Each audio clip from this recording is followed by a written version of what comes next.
Guys, Andrew here. Welcome back to another tutorial. In this video I'm going to show you how to turn text into videos in Grok AI. So once you're inside Grok AI, just simply click at the top where it says imagine, and it's going to take you over where you can either add your images to turn them into video, or just simply use the prompt to create whatever you want. So I'm going to just create something, right? And I'm going to choose a video here, for example.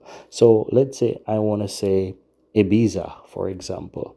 I can go ahead and type in Ibiza, sunny day, for example, and just let the AI create whatever. Then click on send and allow the AI to generate something.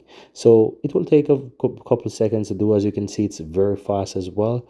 And yeah, we are just need to be patient and just wait for the AI to generate it. Now you can generate whatever it is that you want with this AI, right? Whatever video, you can easily go ahead and generate it.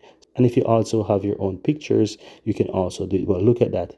How amazing is that? Ibiza with the power of AI generating that. Super cool, right? So guys, that's how easy it is that you can go ahead and use AI to generate your videos. And that's pretty much it, guys.